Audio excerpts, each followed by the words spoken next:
clareia nossas mentes, nos faça mais sábio, a tua honra e glória em nome de Jesus. Amém. Irmãos, quero começar fazendo errata. Eu estava lembrando que eu falei um nome errado, eu acho que inclusive nos dois estudos. Eu falei que Karl Marx fez uma crítica a Calvino, não foi Karl Marx. Se ele fez, eu não sei. Quem criticou Calvino foi Max Weber. Tá? Eu fiquei com Marx na cabeça, troquei. Max Weber criticou o entendimento de João Calvino sobre economia. E é por isso que a gente vai dar continuidade àquela ideia do estudo sobre finanças, tratando agora do que ensinou João Calvino. Muito do que se produziu hoje vem de João Calvino, certo? Estou falando tanto do meio cristão quanto não cristão, mas especialmente a visão cristã. Razão pela qual muito do que está na obra que eu vou usar, eu não vou falar de novo, porque eu já falei no livro do Paul Tripp, que é um reflexo de João Calvino, que foi um promissor nessa área, tá bom? Quais obras eu estou usando? Pensamento econômico e social de João Calvino. Eu vou me limitar apenas ao pensamento econômico dele. Quem sabe um dia a gente fala sobre sociedade à luz de João Calvino. E essa outra obra da nossa editora também, que é Calvino e o Comércio. Ok? O que Calvino ensinou a respeito dessas áreas? Calvino foi muito importante porque ele falou sobre teologia, mas ele conseguiu desenvolver uma produção muito interessante no que diz respeito à própria sociedade, como deveria funcionar. João Calvino foi chamado para ficar em Genebra, e ele não só pregou em Genebra, mas estruturou a cidade de Genebra, ajudando na produção de leis, porque ele também era advogado.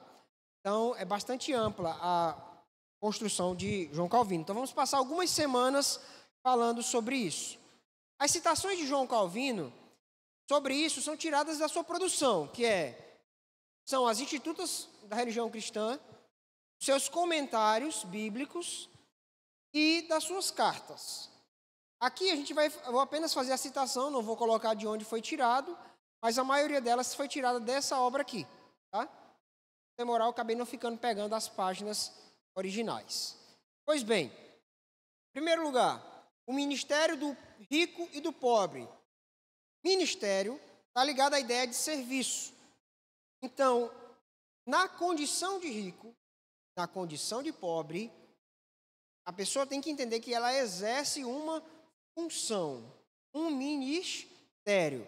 Então, estar na condição de rico ou na condição de pobre não é apenas uma situação social, um status social. Não importa se você está num local ou noutro. Às vezes a gente uma hora está numa situação e pode estar noutra depois, certo? Então não importa se você está numa condição de rico ou de pobre. Classe média, hoje tem isso. A questão toda é que, independente do seu status financeiro, você tem um ministério a exercer. Você tem que ter isso muito claro na sua mente. Bom? Para que a pobreza não seja uma fase ruim da sua vida. Certo? Mas um ministério que Deus tem. Bom? Então, qual é o ministério do rico? Tá? O que ele tem que entender? Primeiro, que não há pecado em enriquecer. Tem falado sobre isso já. Calvino disse: se Deus lhe quer aumentar as posses, aproprie-se da bênção, né? Recebo. Mas aí ele diz que lhe é oferecida. Se Deus lhe quer diminuir, saiba que é para o seu proveito. Ou seja, Deus te abençoa com riquezas. A fonte da riqueza é Deus, mas há proveito na pobreza. Permite que isso aconteça, há um proveito nela. Gosto sempre de destacar isso, né?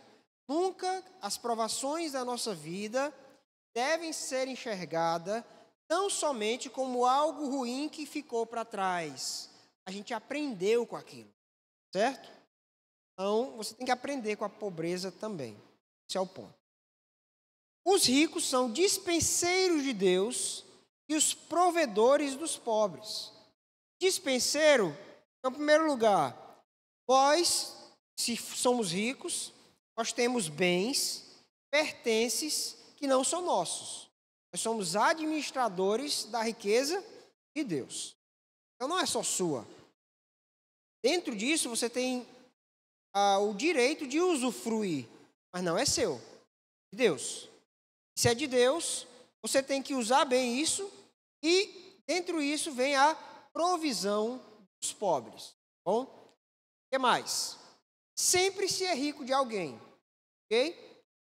Não é difícil você achar alguém que está em mais necessidade do que você. Poxa, minha situação está muito difícil. Sim, mas tem gente que também está numa situação difícil e ainda está enfermo, gravemente doente. Então, assim, a gente sempre tem a tendência de pensar, a minha situação é a pior. Sempre vai dar para achar alguém que está abaixo de você. Está abaixo no sentido de passando por provações maiores. A tentação é sempre achar que a nossa situação é a mais grave. Nada de diminuir o que alguém possa estar passando, mas tem gente em condições piores. Bem? Vamos pensar sobre isso. Então, se eu lembro que sempre eu sou o rico de alguém, eu não preciso estar em abundância financeira para ser bênção para alguém que precisa mais do que eu. Pegaram qual é o ponto? Se sempre eu sou um rico de alguém, a falar, não, eu vou chegar em tal situação, se Deus me der tal renda, a partir daí eu quero ser uma bênção para os necessitados. Entende? Sempre vai ter alguém numa situação grave, a sua. E então, ainda onde você está, não estando tão fácil, é possível que você possa compartilhar aquele pouco que você possui. Bom? Sei que é difícil, né? Mas a gente, pela fé, tem que ajudar também quem precisa mais do que nós. Calvino disse, aquele que não terá muito de bens terá, no entanto, um coração liberal, e uma pequena gorjeta será reputado como um sacrifício gordo. Lembra da oferta da viúva pobre? Os homens colocando grandes quantias de dinheiro, aquela mulher colocou ali uma mixaria diante do que aqueles homens colocavam, mas Jesus disse que ela tinha colocado mais do que todos. A questão não é o quanto você dá, é o quanto aquilo que você dá representa para você. E às vezes alguém deu 1.000, é o resto que tem. Uma pessoa deu R$1, ajudou alguém, certo? Às vezes R$1 não deu nem para comprar quase nada, mas ajudou a pagar um almoço. Aquele pouco foi mais. O que Deus olha é a questão do coração. Quanto nós nos sacrificamos para ajudar quem precisa. Dúvidas? Não? E o pobre? O pobre também tem um ministério. O pobre é um vigário de Cristo. Vigário, a ideia de substituto. Ele exerce a função em lugar de Cristo, certo? Representa Cristo. Vamos ler Mateus 25? Eu vou ler porque o trecho é grande.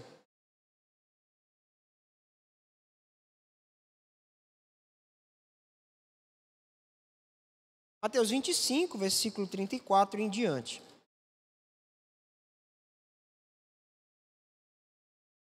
Então dirá o rei aos que estiverem à sua direita, vinde benditos de meu Pai, entrai na posse do reino que vos está preparado desde a fundação do mundo. Por quê?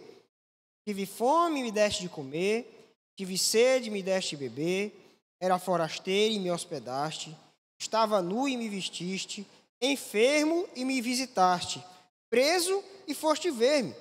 Então perguntarão os justos, o que é que eles vão perguntar? Senhor, quando é que a gente viu o Senhor nessa situação que o Senhor acabou de descrever? Onde é que a gente viu o Senhor desse jeito? Aí vem o verso 40. O rei respondendo lhes dirá, em verdade vos afirmo, que sempre que o fizestes a um destes meus pequeninos, a mim o fizeste. Ou seja, quando você ajuda o irmão necessitado, você está ajudando a quem? Servindo a Cristo Jesus. Então, ele é um instrumento de Cristo. Tá? Então, é humilhante você ter que necessitar de ajuda. Para quem gosta de trabalhar, certamente o é. Para quem gosta de prover, mas é o ministério que Deus te deu. Difícil dizer isso, mas é o ministério que Deus te deu. Ore para que isso passe, né, e você exerça o outro ministério.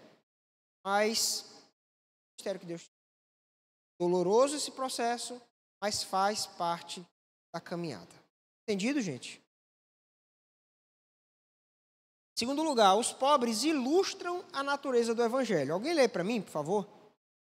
1 Coríntios 1.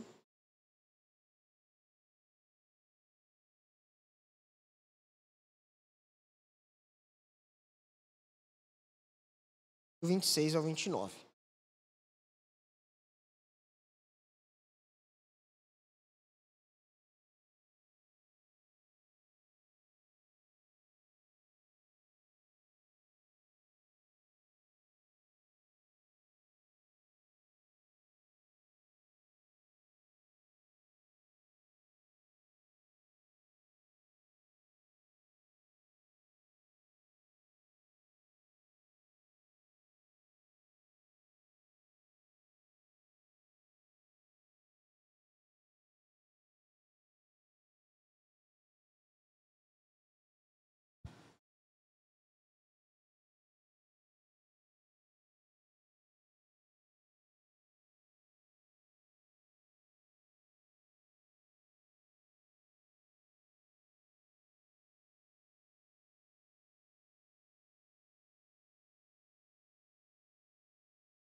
Tranquilo.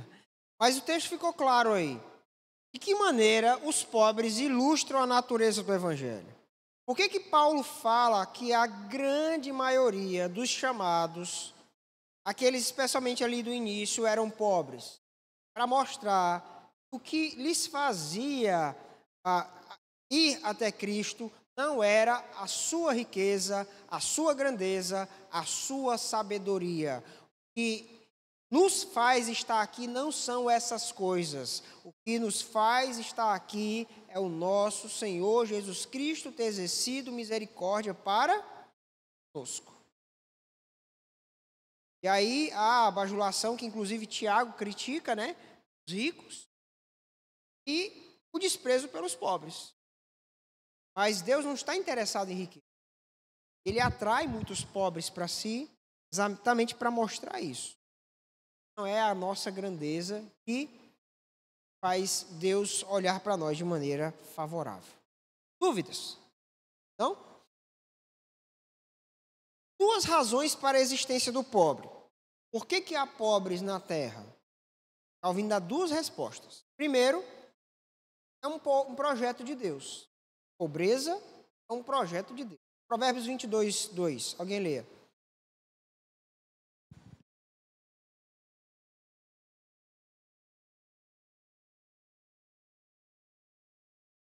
A igreja na Pentecostal, vendo negócio desse aqui, me joga uma pedra, viu? Mas aqui eu acho que não vai ter problema. Provérbios 22, 2.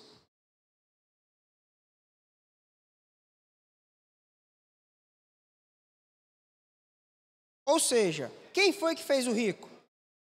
Deus. Quem foi que fez o pobre? Deus. Aprove a Deus dar riquezas para uns, para outros não. Esse é o ponto.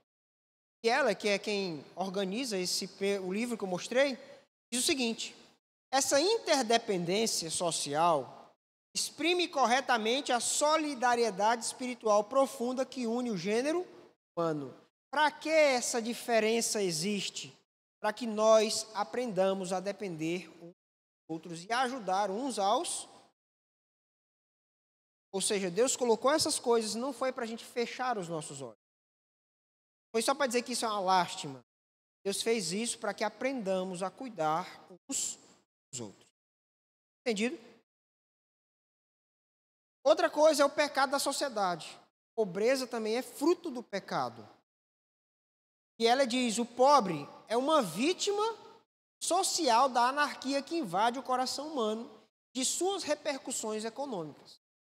Vamos citar aqui o exemplo da Argentina e tudo que a Argentina está passando. Sem fazer defesa partidária, está claro para qualquer economista, e você pode ver isso, estou apelando para isso para não dizer que estou me posicionando, houve uma má administração do dinheiro público. E essa má administração do dinheiro público levou o país a um estado extremamente drástico. E isso resvala em quem? O povo está em pobreza. Não vou citar porque aí, né? Uma cidade imaginária do Piauí, né, teve esses problemas também. Então, muitos são culpados de empobrecer o povo. Lembra do que a gente viu aqui na pergunta do catecismo? Que injustamente leva a pessoa à pobreza. Isso é não furtar, é quebra do 8º mandamento, não furtarás. Certo? Aquele que administra mal a máquina pública, ele está roubando, pedindo o povo de avançar. Certo? Então, país que não cuida nessas coisas e acaba jogando o peso da sua irresponsabilidade sobre o povo com mais impostos, certo? Aumentando os seus próprios gastos, isso é razão para que muitos venham a empobrecer. Não é agradável diante de Deus. Então, qual é o ponto? Vivemos em um mundo caído, é fato, que nós temos que entender que há uma dupla coisa aqui, que é a soberania divina e a responsabilidade humana. Sob a ótica da responsabilidade humana, esses aqui, nesta vida ou na outra, pagarão diante de Deus por causa da sua irresponsabilidade. Agora, Deus se usa dessas coisas para nos ensinar o quê? A interdependência. Entendido, gente? Eu acrescentei uma terceira coisa, não que Calvino não tenha pensado sobre isso, mas não nesse momento do livro isso é apresentado. Eu coloquei um sinalzinho demais, porque é um adendo ao pecado pessoal também. Provérbios 10, 4.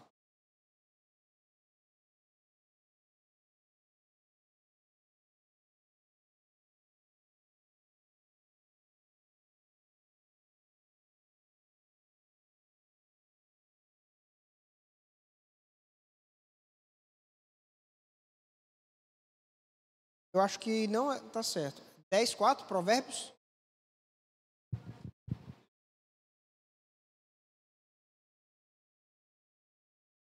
Dez, 4.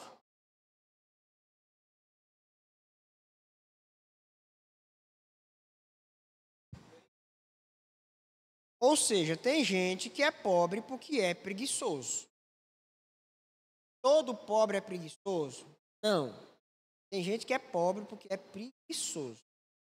Certo? Tem gente que se contenta com a subsistência. Está satisfeita de ganhar um pouco de dinheiro para usar o resto do seu tempo para viver uma vida medíocre. Tá? Então, a gente precisa ser zeloso, mas tem gente que gosta desse tipo de coisa, certo? Ele não quer progredir. Ele não pensa no futuro. Ele não lembra que vai envelhecer. Ele lembra que ele usa dinheiro e já faz projeto de gastar o dinheiro dele. E muitos, inclusive, dependem de projetos sociais porque não querem trabalhar. Todos os que dependem de projeto social são preguiçosos? Não, não, não e não. Mas tem muitos preguiçosos que se utilizam dessas coisas. Certo? Essas pessoas empobrecem. Pode falar, Janaína. Deixa eu só te dar o microfone.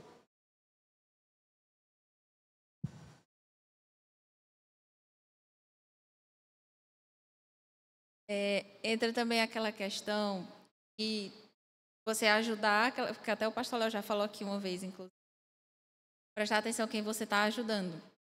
Lá onde eu trabalho, que era a dona da mãe da mulher que mora lá agora, que é onde eu trabalho, ela sempre foi muito de ajudar as pessoas. E até hoje, todos os dias, tem um dia que não tem uma pessoa batendo na porta pedindo ajuda. Só que a filha dela começou a mudar algumas coisas. Por exemplo, tinha uma senhora que estava indo lá sempre, todo mês, para pegar uma cesta básica. Aí um dia ela falou assim para ela: mulher, você está precisando muito de ajuda e eu também estou precisando porque eu estou sem faxineira aqui para minha casa, não estou. Você pode vir fazer a faxina, que eu lhe dou a cesta básica e ainda lhe pago pela faxina. Nunca mais pisou lá. Aí meses depois ela voltou, aí ela novamente falou: olha, eu não posso só lhe ajudar, eu também estou precisando de ajuda. Se você quiser fazer a faxina, lhe pago pela faxina, deu a cesta básica. E ela foi, e até agora não voltou, isso já tem uns 6 meses. Então, eu acredito eu fico com muita dó quando eu vejo, assim, às vezes, alguma situação, mas às vezes eu fico pensando se é que a pessoa se coloca naquela situação, não faz questão de progredir, ou se é só, não sei, talvez questão de pensamento ou algo do tipo. Preguiça mesmo, em muitos casos. Ó, em Genebra era proibido o mendigo em Genebra. Mas como é que funcionava Genebra? Que era onde Calvino liderava e pastoreava. A cidade era obrigada a receber todos os refugiados que vinham de outros locais, muitas vezes fugindo da perseguição da Igreja Católica. Só que todo mendigo, aí Calvino trabalhou para isso, para que empregos fossem dados para eles. A não ser que ele fosse enfermo e não pudesse trabalhar, se o cara rejeitasse trabalho, ele era expulso de Genebra.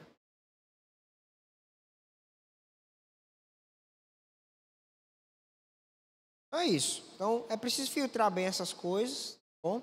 Então, lembrar desses 3 pontos aí, para ter uma visão equilibrada dessas coisas. Alguma pergunta? Não, né? Prosseguir, então, tá? O que Calvino pensava sobre a propriedade, né? Sobre ter as coisas, sobre o que nós temos. O que a gente tem que enxergar nessas coisas? Em primeiro lugar, Deus é o único proprietário. Deus disse para o povo, a terra é minha. Eu estou colocando vocês aí, em Canaã, mas a terra é minha. Então, tudo que nós temos é de Deus. Então, cuidado com esse senso de propriedade. É meu em um sentido, mas, de modo geral, tudo o que você tem não é seu, pertence a Deus. Deus é o proprietário de todas as coisas. Você é um dispenseiro dos bens que Deus te deu, tá?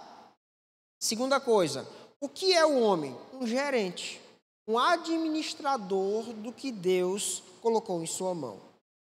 Alguém leia para mim Levítico 25.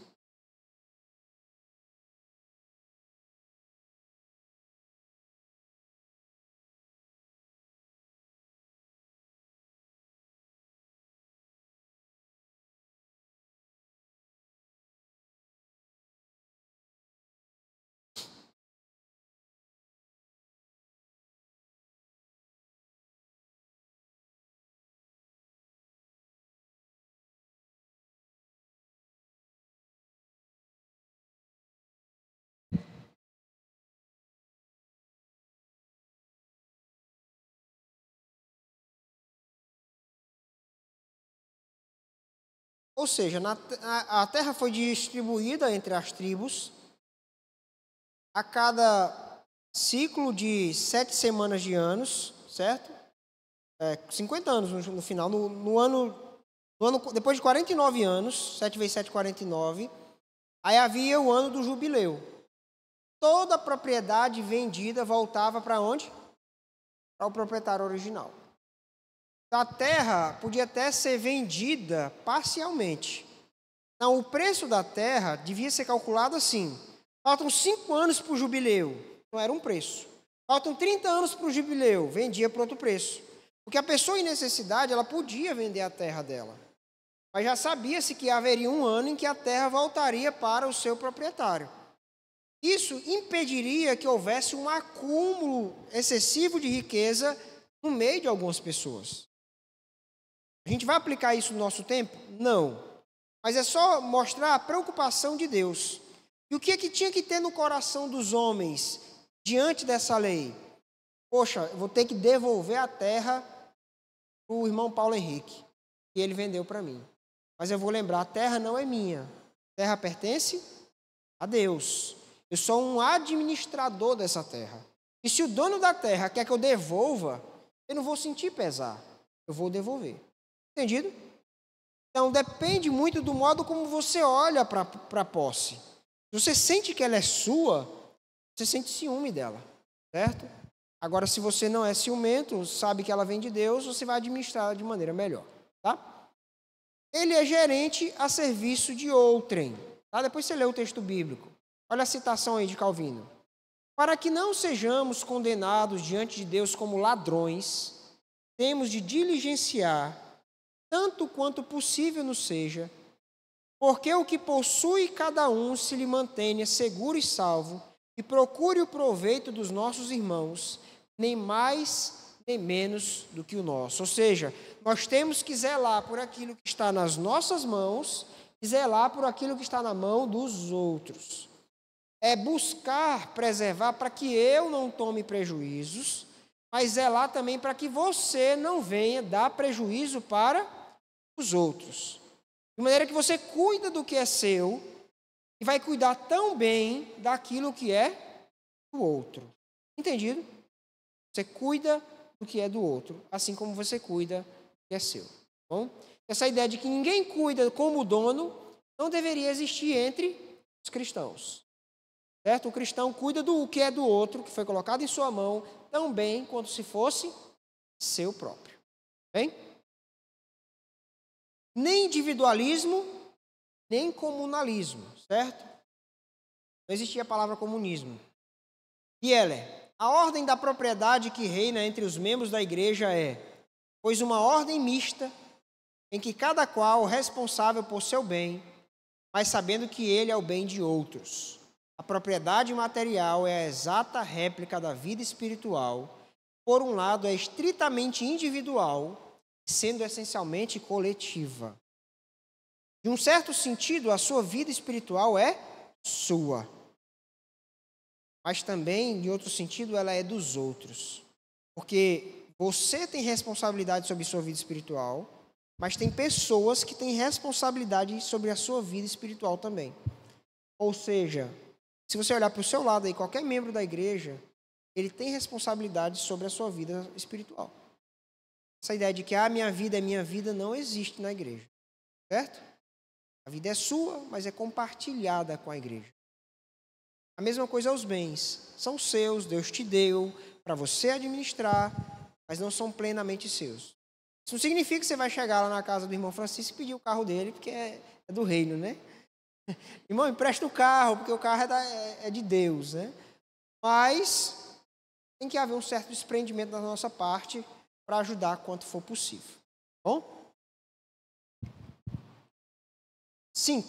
Fazer a propriedade frutificar é uma obrigação, certo? Aqui é aquela parábola dos talentos, né? O foco não é esse, mas ilustra bem. Foi dado o quê? 5 para 1, não é isso? E aí, 2, 5, 2 e 1. E eles tinham que trabalhar para aquele valor multiplicar, é isso? E um deles enterrou o valor, não fez nada, não fez produzir nada. E ele foi repreendido pelo seu senhor. Então, se nós temos propriedades, nós temos que fazê-la frutificar. Lembra da semana passada, do que falamos aqui no catecismo? Deus te deu renda, você tem que fazer isso gerar mais renda, gerar emprego, gerar oportunidades, certo? Então, isso também precisa ser feito. Senão, isso é furtar, conforme o nosso catecismo. Então, há essa obrigação de fazer a terra frutificar, usar a terra, não é deixá-la parada. Mas o outro extremo que temos que evitar é o de não exauri-la. E é por isso que há uma lei na palavra de Deus, lá em Levítico, que a terra também tinha o seu sábado. A terra tinha o seu descanso. Havia um ano que não podia plantar nada. A terra tinha que descansar, repousar. Isso lembra que a terra não é algo que você vai puxar o que dá. E não é assim que as pessoas fazem? Usam e sugam até não poder mais. E aí então vão lançar mão de outras terras, de outras alternativas. Por que há leis que dizem que em tantos metros não pode desmatar na beira do rio? Mas tem gente que avança. Porque cada árvore que ele derruba é um pedaço a mais para plantar capim. Um pedaço a mais para plantar soja. Mesmo que aquilo mate o rio. Certo? Porque tem gente que se deixar, ele planta até na beira do rio. Ele não se importa que vai ter assoreamento, certo? O que ele quer saber é que vai lucrar com aquilo. Bom? Então, nós temos que extrair a riqueza da terra. Agora temos que fazer isso com sabedoria para não destruir aquilo que... Para finalizar, Calvino fala sobre a oferenda? Quando ele fala de oferenda, ele está pensando tanto em dízimos quanto ofertas, tá? Então, em primeiro lugar, que nós e nossos bens pertencem a Deus. E ela disse: as várias modalidades de oferendas no culto de Israel servem todas a ilustrar um dos aspectos deste ato essencial para o qual testemunha o crente a sua consagração a Deus. Ou seja, ofertar, dizimar também é um ato de consagração. Nós damos para Deus os nossos esforços, trabalhando no reino, usando os nossos dons, mas o desprendimento financeiro para contribuir com o reino também serve como um ato de consagração. Então, o momento de dízimos e ofertas da igreja não é um momento de depósito de sobras. Não é um momento de você, eu vou porque a igreja está precisando. Não, é um ato de consagração da sua parte. Tá bem? Então, você não pode estar disposto apenas a entregar a sua força de trabalho. Está disposto também a entregar os recursos que Deus lhe dá para o reino de Deus. As primícias são os primeiros frutos. Sobre isso, Calvino disse: mediante as primícias, ou seja, o primeiro fruto do nosso trabalho, testificaram eles que a terra era subsidiária, que os tributos eram devidos a Deus, por isso não a possuíam por outro título que da livre graça, de sorte que o solo e a propriedade a Deus continuariam pertencendo. Ou seja, não é só contribuir, Calvino diz. Separar a primeira parte para... O ponto aqui... mas eu posso pagar a conta primeiro? Pode. Mas quanto possível for, separe o que é de Deus antes. É tudo uma questão de prioridade. Certo? Se você tem uma tabelinha lá na sua casa que você organiza os seus gastos, que a primeira tabelinha não seja pagar dívida. A primeira linha da tabelinha seja seus dízimos e as suas ofertas. Uma questão de prioridade. Então, que aí, vamos ver se vai sobrar lá no fim. Não, separa o que é de Deus primeiro. Se puder separar antes, se você transfira antes, bom? Que é de Deus, bom? Mas não vai mudar nada. Não, não vai, mas é só uma questão de prioridade, de educação pessoal, entende? Tente separar o que é de Deus em primeiro lugar, bem? A gente olha para isso, às vezes vê estranheza, porque a gente está tão acostumado com abusos, né? E tem medo de falar essas coisas. E a medida da fé, o desprendimento financeiro diz muito sobre como está a nossa fé. Bem, se houvesse uma só gota de fé em nós, seríamos inflamados de nova maneira a fazer o bem. Mas estamos fechados. Cada um retira o que tem, de tal modo que, se tratando de dar, parece que terra nos deve faltar. Assim mostramos que confiança nenhuma temos em... Ou seja, nós temos medo de contribuir porque nós não temos fé. Certo? Alguma dúvida? Então, contribuir com ato de fé. Com ato de fé em Deus. Vamos orar. Senhor Deus, muito obrigado por essa escola dominical. Obrigado por nos abençoar.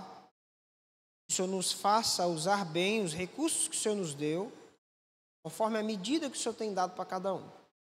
Faz-nos sensíveis à Tua palavra, às Tuas exortações, lembrando que o Senhor é soberano sobre nós.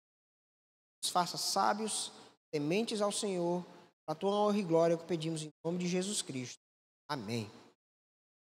Deus abençoe vocês.